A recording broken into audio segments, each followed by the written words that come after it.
Hello दोस्तों, रोशन academy में आपका स्वागत है। आज हम बताना चाहते हैं पर्यावरण अध्ययन class 3 NCERT notes CTET exam paper 1 के लिए।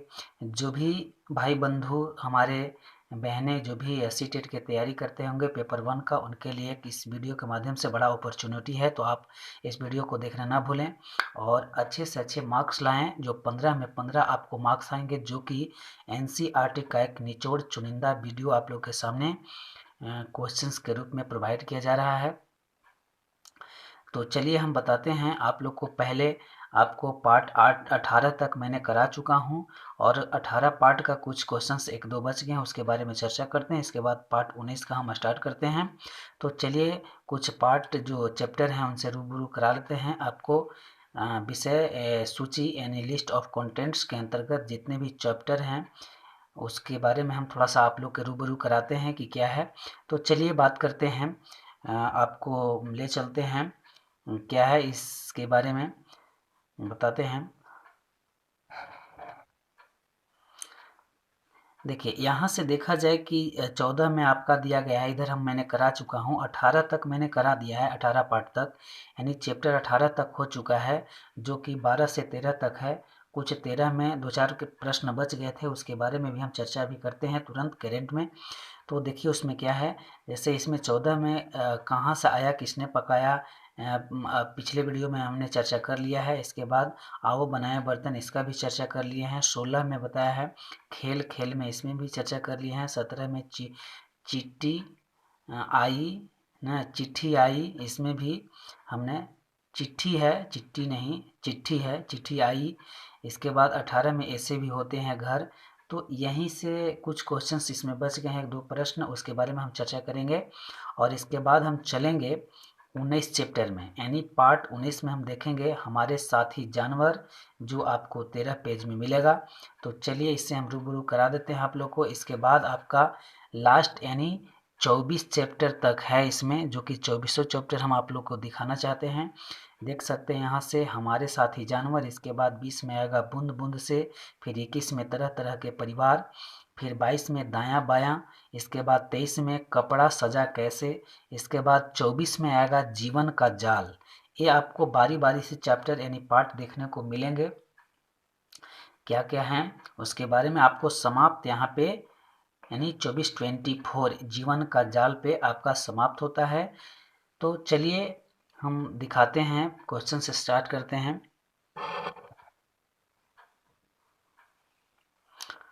यहाँ पर आप देखेंगे पहला क्वेश्चन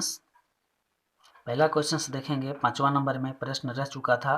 प्रश्न 5वां कहता है 5 नंबर, डल झील, हाउस बोट, शिकारे, चार चार चिनारी और बर्फ का घर यानी इग्लू कहाँ है। तो उत्तर होगा जम्मू कश्मीर में है। आप लोग इसको ध्यान से देखेंगे कि वो ये जो क्वेश्चन है बड़ा वीवीआई क्वेश्चन हैं। तो डल झील, हाउस बोट, शिकारे ना, चार चिनारी और बर्फ का घर कहाँ है, इग्लू, जिसको बर्फ के घर को क्या बोलते हैं, इग्लू बोलते हैं। वो कहाँ पे है, तो जम्मू कश्मीर में है, आप लोग याद रखेंगे। कुछ पॉइंट हैं इसके बारे में हम लोग चर्चा करते हैं। राजस्थान के बारे में है। राजस्थान, यहाँ बारिश बहुत कम होती है और खूब गर्मी पड़ती है। यहाँ लोग मिट्टी के घरों में रहते हैं। घरों की दीवारी बहुत मोटी होती है। इन दीवारों को मिट्टी से लीप पोत कर सुंदर बनाया जाता है। छतें कंटीली झाड़ियों की बनी होती है। आपको ऑप्शन में मिलेंगे, ये देखिए यहाँ से जो हम अंडरलाइन करते हैं झाड़ियों की बनी होती है, पूछ दिया जाता है ऑप्शन में कि राजस्थान के देखिए यहाँ से था, इन दीवारों को मिट्टी से लीप पोत कर सुंदर बनाया जाता है। और छतें के बारे में पूछेगा क्या, ऑप्शन में दे देगा कि राजस्थान में छतें कंटीली झाड़ियों की बनी होती हैं, उसके ऑप्शन में से चुनना होता है। तो आप लोग ये जाने रहेंगे तो आप लोग आसानी से कर लेंगे। तो हकीकत में यही है कि राजस्थान का जो छतें होती है वो कंटीली झाड़ियों से बनी होती है। यहाँ लोग आंगन में गड्ढा बनाकर उसे पक्का करके टाँका बनाते हैं। टाँके को ढक्कन से बंद रखते हैं और उसमें वर्षा जल को संरक्षित करते हैं। चलिए इसमें कुछ हम पॉइंट्स बता देना चाहते हैं आप लोग को। जैसे आप लोग घर देखे होंगे, या खपड़ैल का घर हो या पक्के का घर हो, तो जो ऊपर से जो छाया हुआ होता है और उस पे जो बारिश थोड़ा बहुत जो हल्का फुल्का होता है, ऐसा तो नहीं कि एकदम ही बारिश नहीं होती है, बारिश तो होता है भाई। तो बारिश, राजस्थान है एकरा मतलब बारिश नहीं होगी, बारिश तो होता ही है। तो जब हल्का फुल्का जो बारिश होती है, जो छत का पानी होता है, उसमें एक लकड़ी का जैसे ओरी जो गिरता है खपड़ा के माध्यम से जो पानी गिरता है, तो वो नीचे न गिर करके एक पाइप की तरह बनाया हुआ होता है, ओरी के साइड से निकाला हुआ होता है लकड़ी के। और लकड़ी जो है सो लकड़ी की तरह जो पाइप होता है, वो टाँके में गिराया हुआ रहता है। टाँका किसको कहते हैं? जैसे मिट्टी से खोद कर ज़मीन को, मिट्टी, ज़मीन में जो मिट्टी होता है उसको खोद करके और उसमें ईंट ईंट और सीमेंट से मिला करके वो पक्कीकरण करने के बाद, और ऊपर से जैसे नाला कैसे बनता है ऊपर से ढक देते हैं, उसी तरह से क्या होता है सीमेंट और ईंट से बनाने के बाद, प्लास्टर करने के बाद ऊपर से क्या होता है ढक दिया जाता है, ताकि उसमें पानी जो है से सुरक्षित रहे, उसमें कूड़ा कचरा अंदर ना जाए, इस वजह से उसको ढक दिया जाता है पानी भरने के बाद। तो इस तरह से सुरक्षित रखते हैं और वो पानी पीने के भी काम में आता है। तो यही कह रहा है कि छतें कंटीली झाड़ियों की बनी होती है। यहाँ लोग आंगन में गड्ढा बनाकर, आंगन में क्या करता है गड्ढा बनाकर उससे पक्का करके टाँका बनाते हैं। नहीं, अभी बताए आंगन में गड्ढा बनाकर उससे पक्का करके टाँका बनाते हैं। टाँके को ढक्कन से बंद रखते हैं और उसमें वर्षा जल को सुरक्षित रखते हैं। और सुरक्षित रखते हैं, वो पानी पीने योग्य भी उसी के जो पानी जो निकलता है टाँके में जो जमा होता है, उस टाँके को में जो पानी इकट्ठा होता है उसका पीने योग्य भी बनाया जाता है, पीने के योग्य में भी लाया जाता है। तो इस तरह से वहाँ लोग जो है सो पानी की इकट्ठा करते हैं। तो आप लोग इससे रूबरू हो जाएंगे क्वेश्चंस को एक बार वीडियो को देखेंगे तो आप लोग इस वीडियो को देखें और बेल आइकन को दबाएं ताकि आपको सबसे पहले नोटिफिकेशन प्राप्त हो, और सब्सक्राइब करें और लाइक करें, शेयर कर दें थोड़ा सा। तो चलिए इसके बाद हम आगे बताते हैं क्या है। पार्ट 19 में हम देखेंगे कि क्या है। पार्ट 19 में है हमारे साथी जानवर। इसके बारे में क्या है।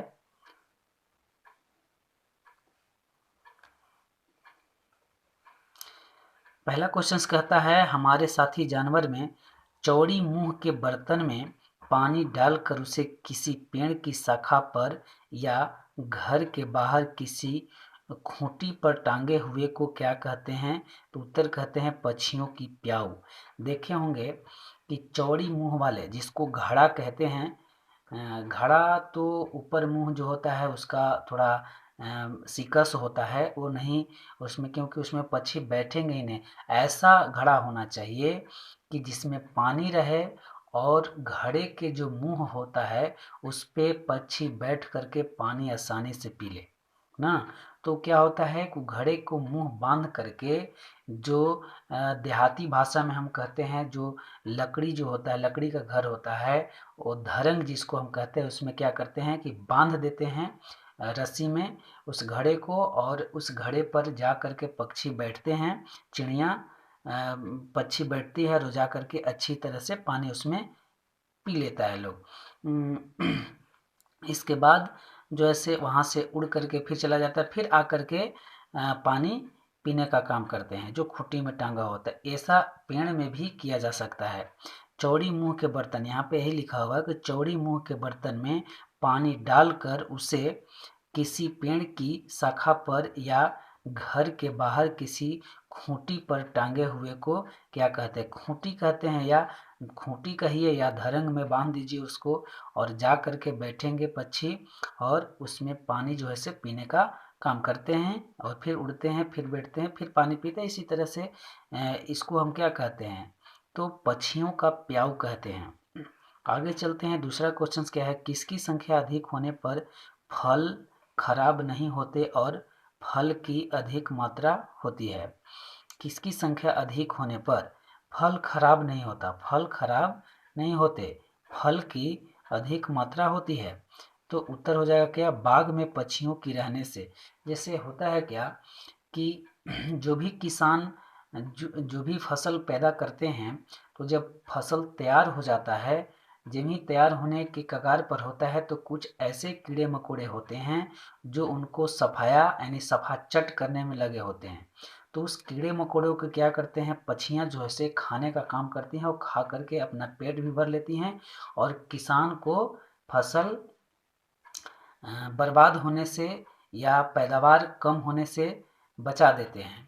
क्योंकि जब पक्षी अगर न रहे तो किसानों को पैदावार बहुत कम होंगे, इसलिए जो भी फल या जो भी किसान पैदा करते हैं, फल हो या फल के अलावे और कोई भी हो, धान हो, गेहूँ हो, चाहे जो भी किसान पैदा करते हैं, अगर पक्षी इस कीड़े मकोड़ों को खा करके सफाया नहीं करेंगे, तो जाहिर सी किसानों को क्या होगा कि फसल में नुकसान होगा। तो इसलिए यहाँ पर कहा जा रहा है कि फल खराब नहीं होते हैं ना, किसकी संख्या अधिक होने पर फल खराब नहीं होते और फल की अधिक मात्रा होती है, तो बाग में पक्षियों के रहने से।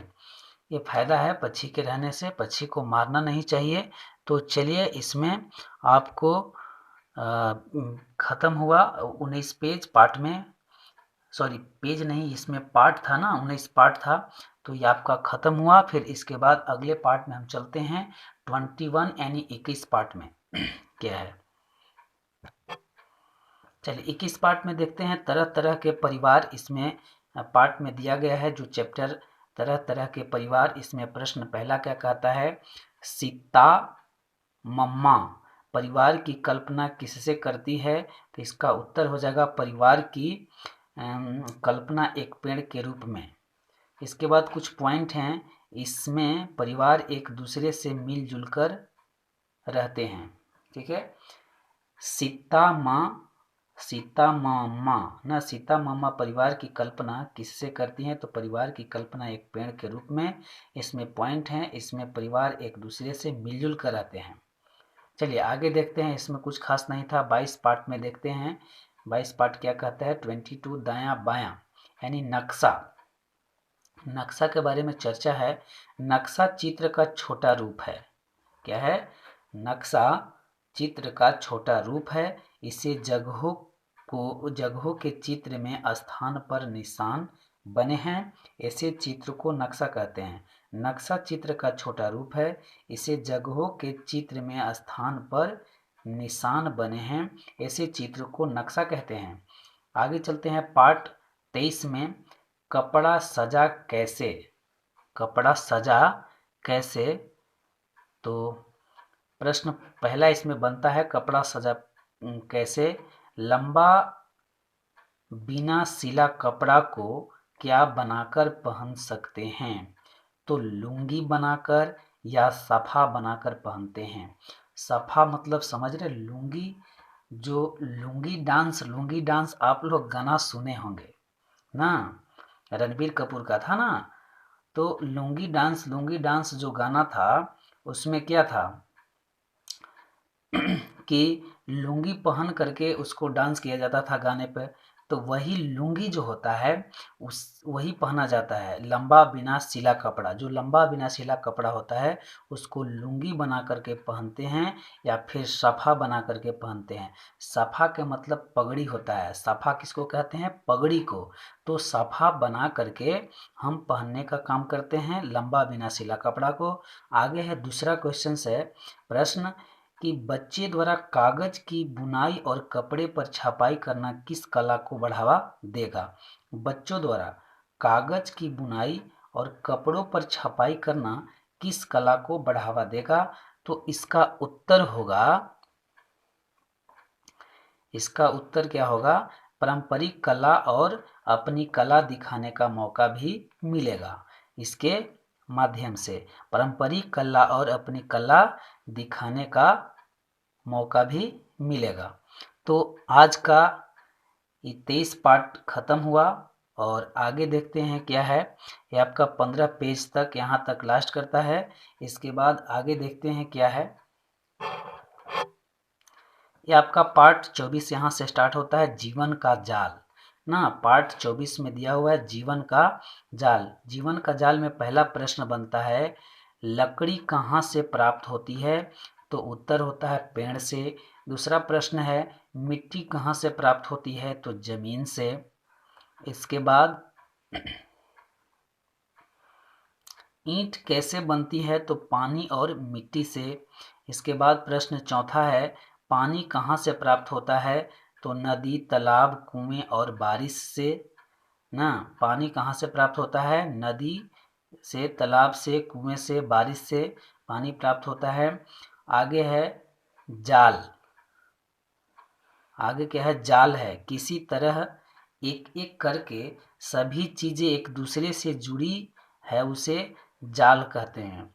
जाल, फिर एक मकड़ा आप लोग देखे होंगे जो जाल लगाता है। मकड़ा जाल अपने खुद लगाता है और अपने फंस जाता है। देखे होंगे कि मकड़ा जो जाल लगाता है किस तरह से कनेक्शन होता है इधर, मतलब ऐसे कनेक्शन होते हैं जो नेटवर्किंग सिस्टम है। उसी प्रकार से आज हमारे जो नेटवर्किंग सिस्टम है, जो मोबाइल हम लोग यूज करते हैं, वो एक नेटवर्किंग जो है, जो कि उसमें तो तार नहीं लगा हुआ होता है, तो एक नेटवर्किंग की तरह जो जाल का रूप बिछा हुआ है जो हर जगह है, इसी के माध्यम से हम एक दूसरे से जुड़े हुए हैं। तो आज का जीवन जो है वो एक तरह से जाल है। जाल के मतलब एक दूसरे से जुड़े हुए रहना, एक तरह से एक व्यक्ति से दूसरे व्यक्ति में जुड़कर रहना, और जो है से इस व्यक्तिगत जीवन में जो भी ज़रूरत होते हैं वो अपने काम को करते रहना। तो आज का इतना ही। आप लोग लाइक करें, शेयर करें, सब्सक्राइब करें और बेल आइकन को आप लोग दबा दें, और सब्सक्राइब करें और ऑल बेल आइकन को दबाएं ताकि आपको सबसे पहले नोटिफिकेशन प्राप्त हो। तो आज का इतना ही, और फिर हम अगले लेसन में मिलेंगे, अगले पार्ट में मिलेंगे। आपका पार्ट 3 जो आपको बताया जा रहा था इसमें क्लास 3 का, तो क्लास 3 का जो नोट्स था वो बिल्कुल आज समाप्त हुआ। 24 पार्ट हम करा दिए। इसके बाद हम क्लास 4 स्टार्ट करेंगे, आप लोग उसको देखना ना भूलें। तो चलिए आज का इतना ही। आप लोग शेयर करें, सब्सक्राइब करें, लाइक करें और दोस्तों को भी बताएं। चलिए, जय हिंद।